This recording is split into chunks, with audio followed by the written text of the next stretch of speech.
Assalamualaikum warahmatullahi wabarakatuh. Kami dari mahasiswa Universitas Iksan Gorontalo Fakultas Ilmu Komputer Prodi Sistem Informasi semester 4. Video ini dibuat untuk menyelesaikan salah satu tugas dalam mata kuliah Sistem Enterprise dengan dosen pengampu Ibu Insinyur Misrawati Apriliana Puspa, Eskom Mkom.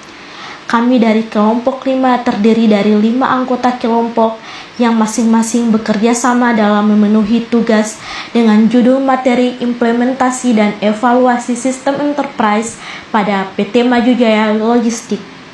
Sebelum kami masuk kepada pembahasan lebih lanjut, izinkan kami memperkenalkan diri terlebih dahulu.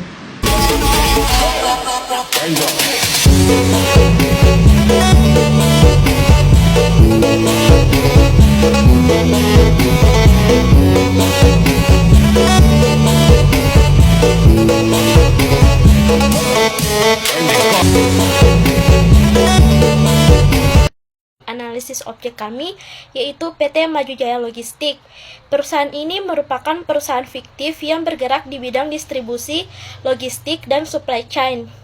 Yang artinya perusahaan ini berfokus pada proses penyimpanan barang di gudang atau warehousing, serta pengiriman barang ke berbagai lokasi atau cabang. Dalam model bisnis, PT Maju Jaya Logistik ini menangani 2 kegiatan utama, yaitu pengelolaan gudang dan distribusi barang. Dengan cukupan wilayah yang luas, perusahaan ini memiliki banyak cabang di berbagai daerah yang ada di Indonesia. Namun, untuk menjalankan operasional secara optimal, perusahaan ini memiliki kebutuhan utama yaitu sinkronisasi data yang cepat dan akurat antar gudang pusat dan cabang. Hal ini penting agar informasi stok barang, pengiriman, dan penerimaan barang bisa selalu update secara real time.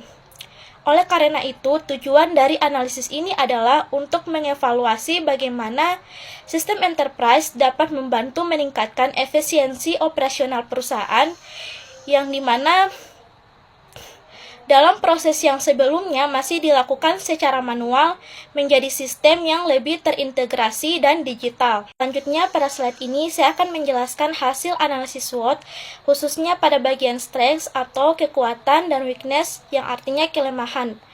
Perusahaan PT Maju Jaya Logistik memiliki jaringan distribusi yang luas yang mencakup lebih dari 10 provinsi.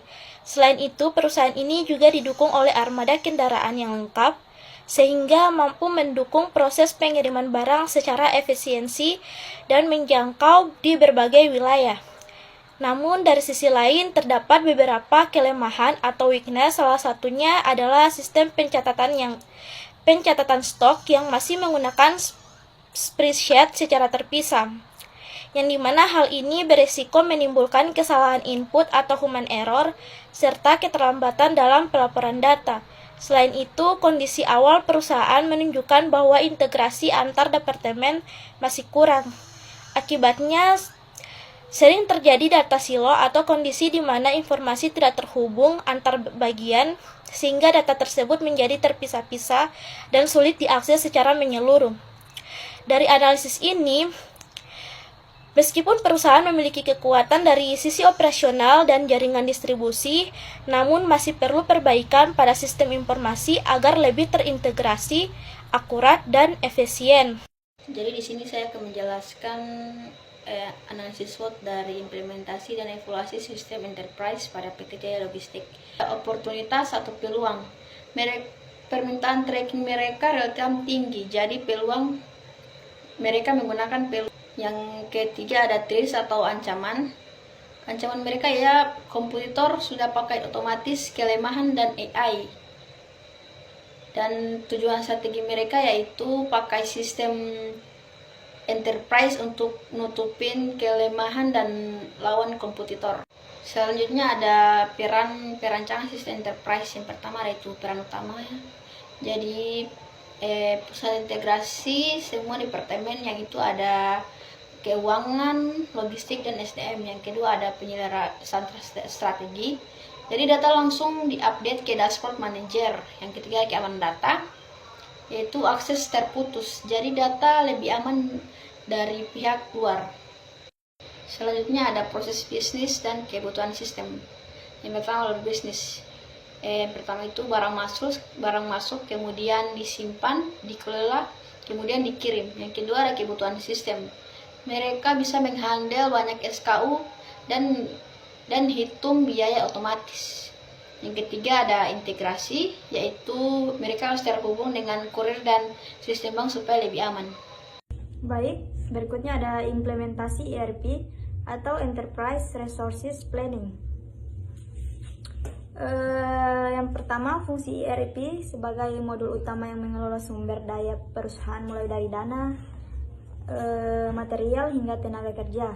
Kedua, sebelum ERP, setiap departemen memiliki aplikasi sendiri. Keuangan menggunakan aplikasi A, gudang menggunakan buku manual, sehingga rekonsiliasi data memakai waktu berhari-hari.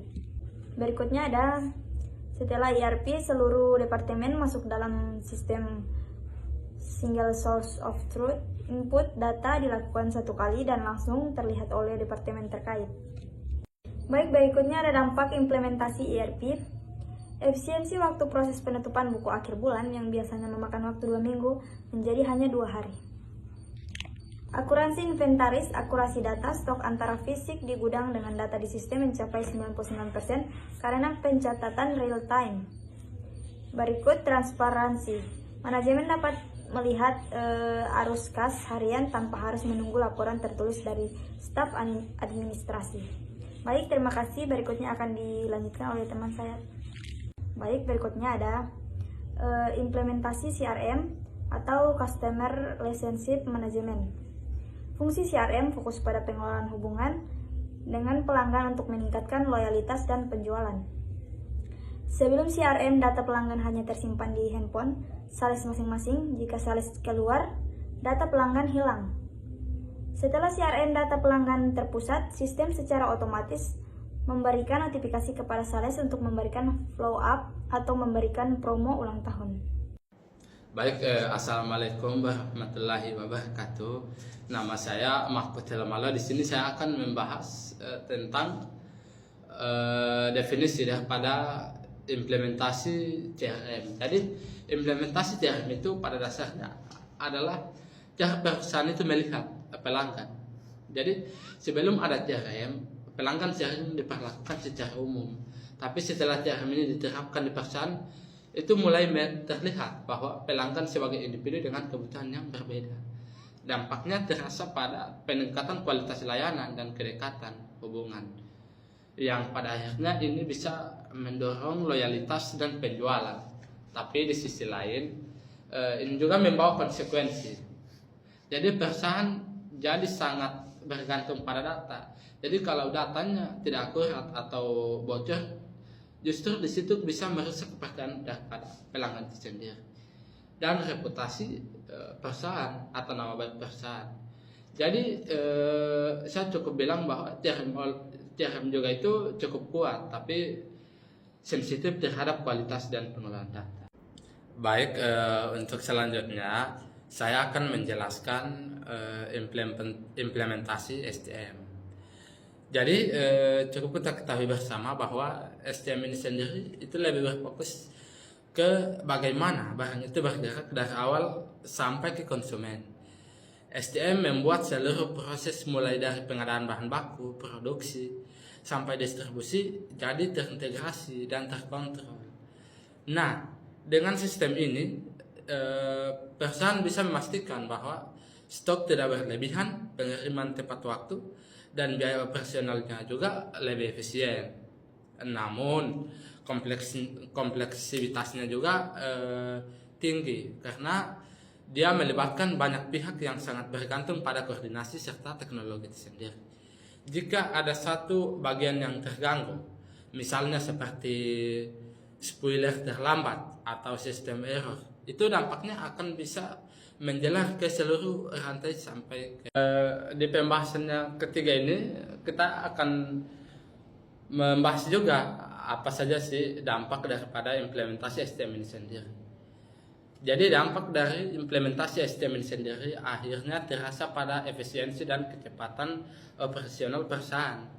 Perusahaan bisa lebih responsif terhadap permintaan pasar dan meminimalkan pemborosan. Tapi di sisi lain, SDM juga membuat perusahaan lebih rentan terhadap gangguan eksternal seperti krisis bencana atau masalah logistik global.